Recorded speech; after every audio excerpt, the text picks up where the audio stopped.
Stranger Things, a show that follows a group of kids who encounter supernatural forces and government conspiracies when their friend Will mysteriously disappears on his way from his friend's house on November 6, 1983. The series spans over 4 seasons and blends elements of horror, mystery, and 1980s pop culture references, drawing inspiration from films and literature of that time. Not surprisingly, the release of the fourth season drew attention to a phenomenon once lost in time: a satanic panic. The fourth season's first plotline takes place in Hawkins, Indiana, where a series of mysterious teenage murders begin haunting the small town. Eddie Munson, leader of the Hellfire Club, which is the Hawkins School's Dungeons and Dragons party, becomes a prime suspect in the murders taking place around town after senior cheerleading captain Chrissy Cunningham dies in his trailer. The rest of the murders are pinned on Eddie because, inconveniently, all the murders being committed in the small town of Hawkins are found in the same way that Chrissy was found, which made Eddie the prime suspect. Not to mention, Eddie said he cowardly ran away from the scene after seeing Chrissy float into the air and break all her bones, which did not make him look good in the eyes of the law. Luckily, Eddie and his friends and acquaintances, Dustin, Lucas, Erica, Max, Steve, Nancy, and Robin, began to investigate beyond reasonable means to clear Eddie's name. While investigating, the group discovers that the true perpetrator of the killings is a powerful being who has evil powers and resides in the Upside Down, who they later dubbed Vecna. The group got the name because Vecna is a powerful demonic wizard from the Dungeons and Dragons universe. While it is clear why the police might consider Eddie to be the main suspect, the community's belief that Eddie was responsible for the killing sprouted because of his interest in the metal genre and the involvement in the Dungeons and Dragons scene. Not helpful in Eddie's case, he was also a well-known drug dealer who would sell marijuana and even Special K. Eddie's interests were deemed by locals as sadistic and nothing short of witchcraft. Although Stranger Things is just fiction, that does not mean that certain aspects of the show are that too. The community of Hawkins' apprehensive reaction to Eddie's supposed satanic ideologies was widely seen throughout America during the 1980s to the mid-early 90s, known widely as the Satanic Panic.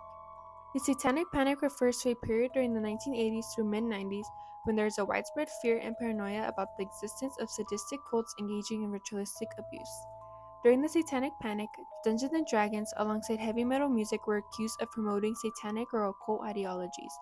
Although we can't exactly pinpoint why both of these interests were targeted, we can speculate that Dungeons and Dragons, a role-playing game where players form a party to explore fantasy worlds as they embark on quests together, was targeted because of its use of magic and supernatural themes. The majority of the public believed that D&D was a game that blurred the lines between fiction and reality, which would drive people to engage in dangerous sadistic behavior. Similarly, heavy metal bands were accused of promoting the occult because of their dark lyrics and imagery. The media accused many metal bands like Slayer of specifically targeting the youth to manipulate and influence them to join in ritualistic abuse. To fully understand the moral panic that many Americans felt, we must deep dive into researching the music genre that so many Americans feared. Ozzy Osbourne, Tony Iommi, Geezer Butler, and Bill Ward formed the blues band Polka, Tulk, and Earth, which would later evolve into Black Sabbath, which was named after a Butler song inspired by a Boris Karloff movie. While producing music, Black Sabbath incorporated themes of anti-war, social chaos, the supernatural, the afterlife, and the timeless conflict between good and the evil in their songs. Thinking analytically of why they incorporated such specific themes into their music, the group was a product of the late 60s, which was a time where the youth had begun to criticize the war in Vietnam, and the conservative ways of living, and the taunting realities of a working class life. These rebellious themes were seen all throughout their debut self-titled album titled Black Sabbath. The four-men recorded Black Sabbath in November of 1969 in one sitting. With 5 songs, the group's riff-driven and blues-inspired song was heard clearly in The Wizard, N.I.B., Warning, and of course, Black Sabbath. According to the Black Sabbath website, the album received negative reviews from critics upon its release, but it was a commercial success, reaching number 8 on the UK album charts and number 23 on the US Billboard Top LP chart. However, it was their second studio album that would later become their most influential album off of their discography. Black Sabbath took a similar efficient and carefree approach to the recording of their sophomore album titled Paranoid, which was also cut in a few days. Generally regarded as a quintessential album in the Black Sabbath discography, Paranoid contains classic tracks like Iron Maiden, Paranoid, and of course, War Pigs. War Pigs is a potent anti-war song, and specifically an anti-Vietnam statement. Although Black Sabbath faced many mainstream successes, They also faced many accusations of being satanic. We got slammed by the press. In America, they called us Satanists. Nobody understood why we were doing what we were doing, because it was so different, Iommi said. Black Sabbath also faced many heavy criticism by renowned sociologist Professor Deanna Weinstein. In her book Heavy Metal: A Cultural Sociology, Weinstein asserted that heavy metal bands and their fans had become the contemporary equivalent of leapers in the rock mainstream, social outcasts who had become proud pariahs and circled the wagons in support of their own. Despite the criticism, Black Sabbath is often credited as one of the pioneers of the metal genre, influencing countless of bands and shaping the sound for metal for decades to come. Their dark, heavy sound, characterized by distorted guitar riffs, pounding drums, and ominous lyrics, set them apart from their competitors and helped define the ever-growing genre of heavy metal. Beyond their musical influence, Black Sabbath's imagery and themes, which often explore topics like occultism, darkness, and rebellion, played a significant role in shaping the cultural perception of heavy metal. They challenged conservative norms and pushed boundaries, paving the way for future metal acts to explore taboo subjects and express themselves freely through their music. Their impact could be seen in the ways that new wave metal groups in the 1980s described that they were influenced by Sabbath and regarded the Four Horsemen as the main fuse that influenced them to create music. Prominent metal bands include Judas Priest, Iron Maiden, AC/DC, Aerosmith, Def Leppard, Metallica, Blue Oyster Cult, Alice Cooper, Motorhead, and Kiss. Metallica released their debut album, Kill 'Em All, on July 25, 1983. The album consists of themes revolving around rebellion, aggression, and anti-authoritism, typical for the metal scene at the time. The lyrics often touched on topics like warfare, anger, and personal empowerment. This is seen in songs like Seek and Destroy, No Remorse, Whiplash, and The Four Horsemen. Overall, it's a raw and energetic album that displayed Metallica's skill to set tones of anger and violence within their rigid guitar riffs. Kill 'Em All and their second studio album, Ride the Lightning, laid the groundwork for Metallica's future success in the heavy metal scene. However, there were some setbacks. According to an opinion submitted by the Washington Post by V. H. Myers titled Metallica 2, Metallica's Whiplash drove people to indulge in rather sadistic tendencies. According to the text, Metallica's lyrics such as bang your head across the stage like you never did before, make it zing, make it bleed, you make it really sore, there's a feeling deep inside that drives you fucking mad, encouraged violence and self-mutilation. To prove his point, Myers used the gut-wrenching case of Thomas Silverian, a 14-year-old boy in New Jersey who allegedly stabbed his mother and ignited books in the name of Satan. According to articles on the case, Silverian set his house on fire in an attempt to kill his father and brother. He then slashed his neck and wrist, which resulted in Thomas committing suicide. A police detective said Sylvian was fascinated by Ozzy Osbourne's Suicide Solution and a Metallica song about killing a woman. To end the article, Myers declared his stance on metal by saying, Metallica is morbid, violent, sadistic, and perverted, and appeals to the uncontrollable recesses in the mind. Tell it like it is, Metallica is a menace. Similar to Metallica, heavy metal band Slayer faced similar criticism when their fast drumming, raw vocals, piercing screams, and lyrics regarding Satanism generated bans, lawsuits, censorships, and protests. Rain and Blood, Slayer's fourth studio album, garnered widespread media attention when their album cover was released. Chief Stain, a media company, described Slayer's album as a garnished, disturbing collage that depicted hell as a lake of blood, with a goat-headed Satan upon a wooden throne supported by several figures, including a man in a papal hat with pierced hands, possibly an allusion to Christ.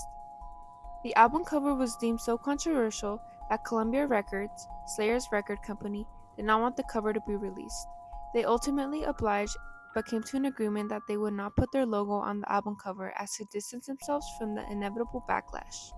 Tracks like Angel of Death and Rain and Blood were considered very controversial for their themes of darkness and occultism.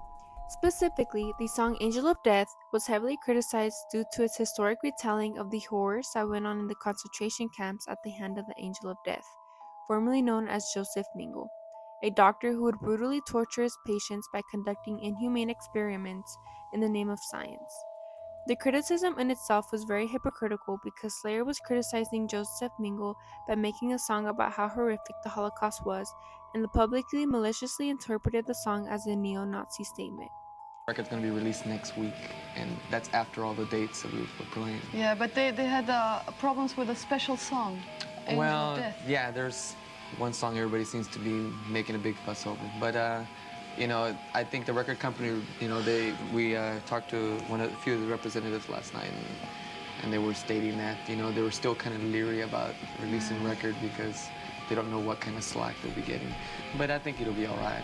So they changed their minds because it was to be heard that the song, because the subject is about the Nazi regime, about Dr. Mengele. Yeah, it's Angel of Death. It's the name of the song. It's just basically a song.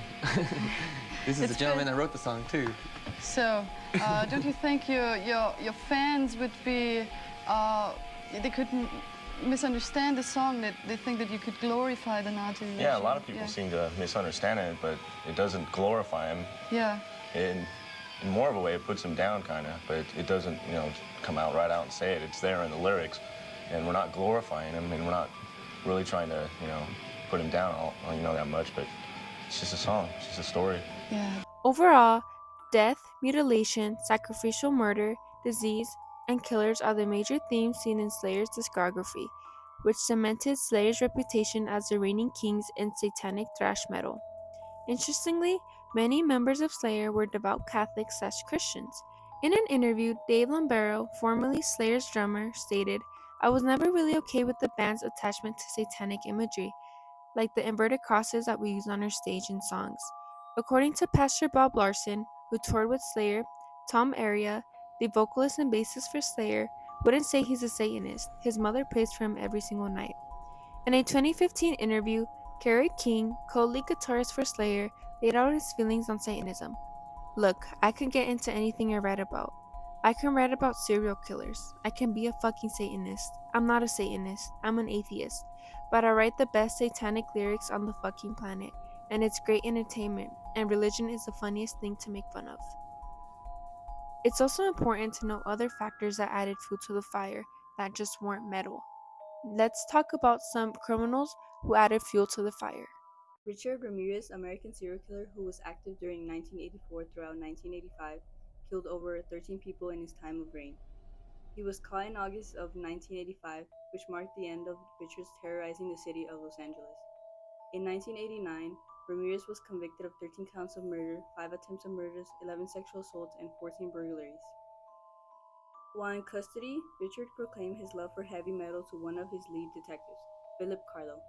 Carlo recalled in his book, The Life and Crimes of Richard Ramirez, the Night Stalker, that while he cruised the streets of Los Angeles, he listened to heavy metal music, Judas Priest, AC/DC, Black Sabbath, Billy Idol. He found the frantic beats and often violent lyrics stimulating. Richard also claimed in a police interview that he was certain that Satan, archenemy of Christ of all things good, was traveling with him, and that Satan would protect him so long as he stayed evil in his heart and showed no mercy. In Richard's mind, the more heinous and vicious his assaults, he thought the more Satan would be pleased, and this would afford him his fiery blessings. What is so pathetic about the media using Richard as a prime example of how metal can turn you into a sadist killer is that they fail to realize the truth. The truth that Richard was not influenced by metal. Richard was born and raised to be evil. He would have killed even if he was not into metal. It was in his nature. He was violent, sadistic, and a menace. Metal did not make him that way. He was born evil. The Satanic Panic of 1980s and early 1990s left a lasting impact on society, highlighting the dangers of moral panic and the power of sensationalism in the media. While it led to real consequences for many individuals accused of satanic ritual abuse, it also revealed the need for critical thinking and skepticism in the face of unsupported claims. The panic led to numerous wrongful convictions and prosecutions based on unfounded allegations of satanic ritual abuse. As the impact on the rest of society, the panic fueled widespread fear and paranoia, particularly among parents and caregivers, leading to increased vigilance and suspicion regarding children's safety. This was only amplified when the influx of pop culture references rose during the panic, more specifically, the creation of films, books, and television shows that capitalized on the fear of satanic influence. The fear had a chilling effect on societal trust and contributed to stigmatization of certain religious and cultural practices. Panic prompted some religious groups to intensify their efforts to combat perceived satanic influence, leading to moral crusades and calls for censorship of certain forms of entertainment and media. As we reflect on this dark chapter in history, it serves as a grim reminder of the importance of the evidence based investigation and the potential harm of mass hysteria.